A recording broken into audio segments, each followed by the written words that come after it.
Welcome to my latest market vlog. If you haven't seen my videos before, I'm Rondell from Rondell Designs. I'm doing markets pretty much every weekend at the moment, and I do a full vlog on each market, including how much I made, how much it cost me, my thoughts on that market and the market space overall, whether I'll do this market again. I'll just warn you, I didn't do a lot of chatting through the market itself this time because it was actually a really busy day with a lot of people.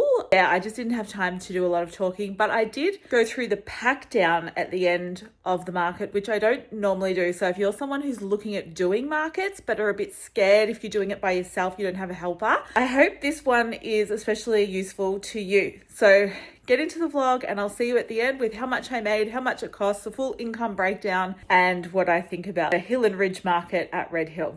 Morning, it's market day, Red Hill today, so it's just 6:10. I am up nice and early today. I'm going to just redo my signs that I've been forgetting to do for the last couple of weeks. Just on my stall, I'm noticing when I have really good signage, the stuff sells better because this just makes it easier for people. You want to make it easy as possible for people to buy your stuff. I'm so excited. My big vinyl banner that I ordered when I ordered my business cards arrived yesterday. So did my business cards. I've got proper business cards for the first time in like way too long, I have to say, probably over a year. Hopefully it doesn't flap around on the back of my stall too much, but I've got twine. I don't have cable ties or rope, but the twine will hold it up, and I'll just see if I need to attach it to the ground. I've got little pegs I could use. Anyway, I'll figure that out when I get there and you'll come along with me.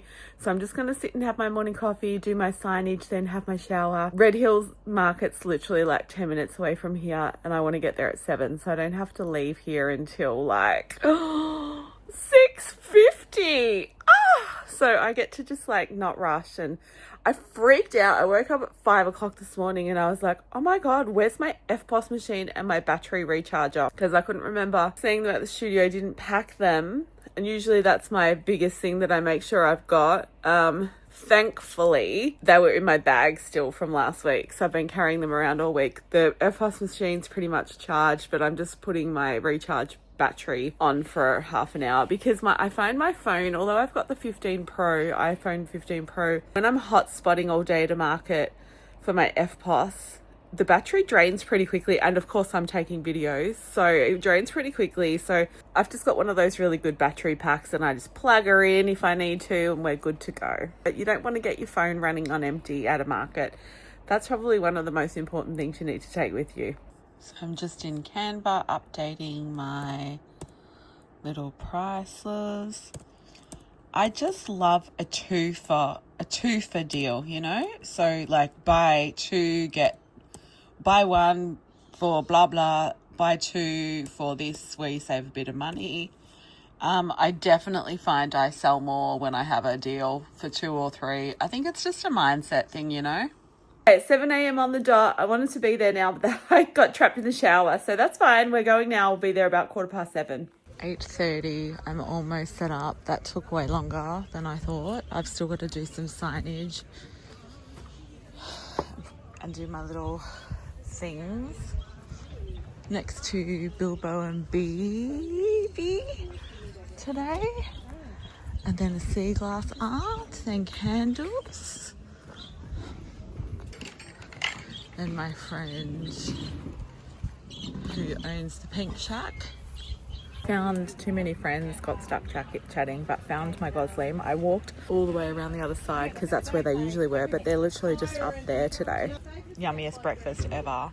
And I think I'm going to have the satay stick with the rice for lunch because that's really yummy and good for you. And they're just over there, so. I nearly forgot to put my fancy new sign up.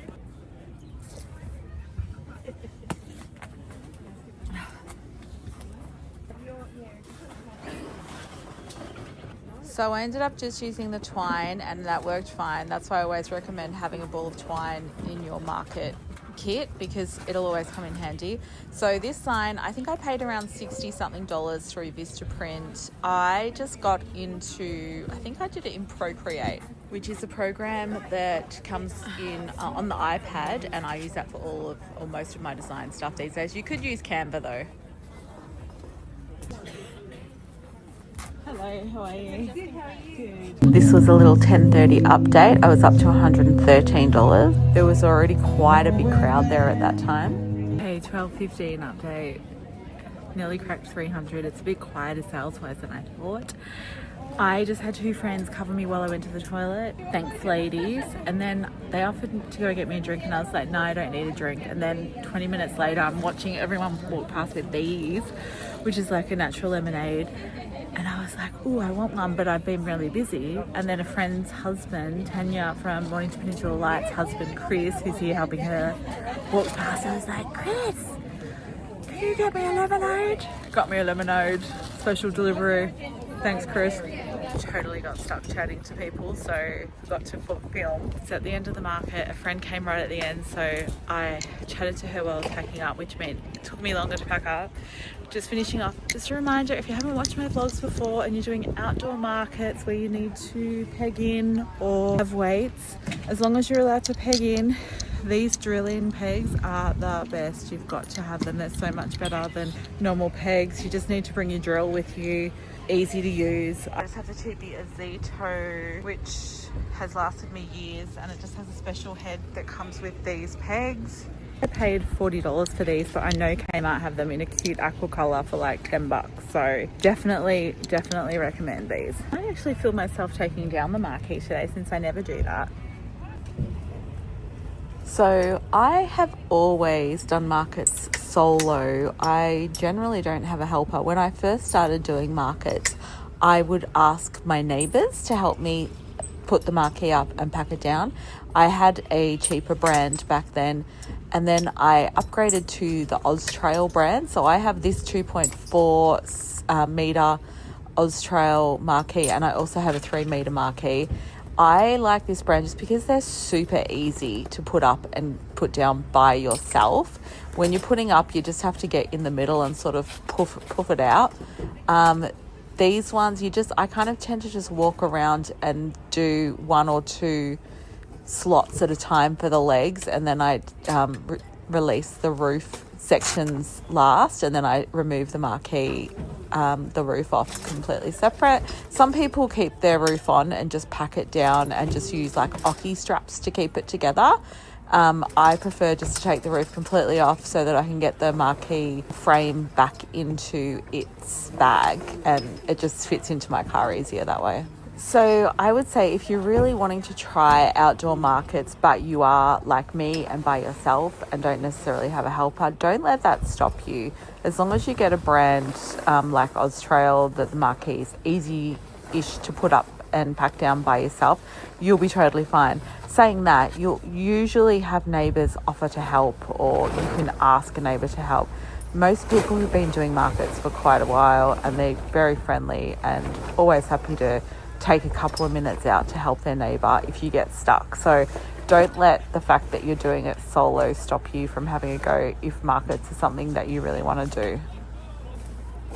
Now this marquee roof does fit back into the marquee bag if I fold it up properly and squish it down, but who can be bothered with that? I usually just chuck it into my car now, but I have to always make sure that when I'm setting up for the next market that I don't forget the roof. That's a fear that I have, that one day I'm going to forget my roof.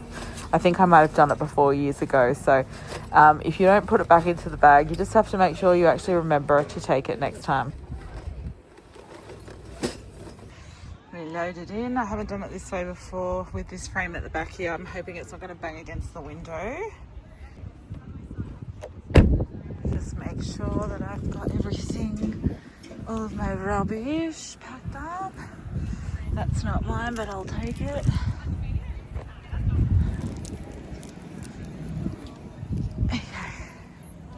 Okay, instant heat overload from the car. Are we going home? No, we're not going home. We're going to the studio to unload. Then we're going to the storage shed to unload there. And then we're going to my mum's house to pick up the Papatito. Okay, as you can probably see by the vlog, there was a lot of people at this market pretty much all day from about 10. And it was Cup Weekend. Generally, now that we're in November, I was thinking, okay, pre-Christmas sales will start to kick off now. However, although it was very busy with a lot of people, my total sales came to $3.76. Not the worst market I've ever had, but for this time of year, I genuinely would be thinking I'd be at 500. But I said the same thing last week, and I didn't get to 500 with either of the markets I did the week before either. So a lot of lookers, not as much sales. Again, is it just the cost of living at the moment? Who knows? Is it the product that I had or didn't have? Who knows? Cost of the market, $125. I spent at the market $7.50 on that delicious homemade lemonade, $6 for a coffee, $16 for my Gosling, worth every cent. So all up my expenses were $155. Taking that out of the sales for the day was $221. And as always, I don't include cost of materials, my time, blah, blah, blah. Red Hill's 10 minutes away from me. So it's not a lot of driving. It's really good marketing for me. I'm getting a lot of repeat people that come to each market are seeing me. So that's a good one, I think, because they will hopefully buy for presents at some point. Saying that, I don't know if I'm going to do it next year. I haven't gotten to the $500 benchmark that I needed to. So in October, last month, I got to $384. Okay, not bad. October. Coming into November, I would have been expecting to get closer to 500, but I got to 376, which is a little bit less than October. Now I'm going to do this one again in December, and it'll be the first weekend of December. So surely people will be doing proper Christmas shopping by then. It's early enough in December that people won't have been finished their Christmas shopping, because sometimes at the end of December, you don't get as many sales as you think you will because everyone's done or they're busy with events, so they don't come. So December better pick up its game here at Hill and Ridge in Red Hill. And to be honest, even if I do really well next month in December for this event, I don't think I will continue for the rest of the season next year. Firstly, in January, I'll still be driving back from Queensland from the Woodford Folk Festival, where I'm having a stall up there. That is going to be the most epic vlog ever. I cannot wait. So I won't be doing January. I think I'm going to do February. February is usually super quiet anyway. So I don't think I'm going to do February, March, April, which is, I think, when it finishes. I'll be reassessing the amount of markets I do in the new year. I cannot sustain doing markets every week. I get too tired, especially because I've got the YouTube channel now. I do workshops. I'm selling more online. I'm doing wholesale. It's too much physically for me to be doing markets every single weekend. But this time of year, November, December, you have to I need to increase my income. So I'm having to do them. And it's good to see which ones are good and which ones are not. I will do Hill and Ridge next month in December. But after that, I think that's going to be one that's out the door. And like I said, I want to be doing markets that I can consistently get to 500 or close to. So for instance, the Lost Woods market, I am on the wait list for this Saturday, but I don't think I'm going to do it even if I get in, because I've got my studio market day and I'm on the wait list for December. If I get into that, I will do it. But I want to do the Lost Woods all year next year. So I'm hoping to get in from January. I'll just do the whole year. That's probably the only one I'll want to do regularly. And of course, Emu Plains and McClellan, they're two other favorites of mine for one-day events. The Hampton East market is this Sunday as well. I'm excited to get back there for a second time because I did okay there last month. I think I didn't quite get to 400, I don't think, but it was quiet, but it was the first market back for the season. So I'm excited to see how that goes this month. I got to 317, so not heaps, but I feel like that one's got potential for this month and next month. So we'll see how that goes. But yeah, next year we're toning down the markets a lot. We're not doing so many. I'm just going to do the ones that are standouts, that my products sell well, regardless of the time of year or what's happening with the economy. So stay tuned for the next market vlog, which will be this weekend, where I'm doing my studio market in Mornington at that creative space from 10 till 2 on Saturday.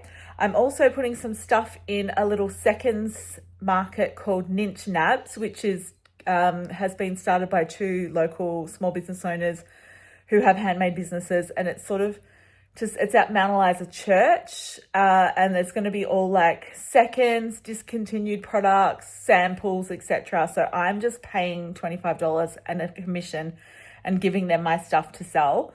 And then Sunday I'll be at Hampton East, and I'm also doing a paint and sip Saturday night. So I'm going to be wrecked again next week. Fun times, guys. Fun times. I just babbled a lot there. But anyway, I hope you enjoyed this vlog. Now I'm going to get back to recording my studio vlog because I'm doing studio vlogs now as well. If you saw my first one last week, I'm covering basically my Monday to Friday in a studio vlog. Then we've got the weekends, the market vlog, and I'm also trying to do a couple more YouTube income stream, growing on YouTube focused ones that aren't for everybody, but there's definitely some people that are interested in those ones too. So thank you so much for watching. If you're a subscriber, I love you extra. If you like and comment on this video, I also love you. If you share it with a friend who might be interested, I love you as well. Thanks for watching. See you next time. Bye.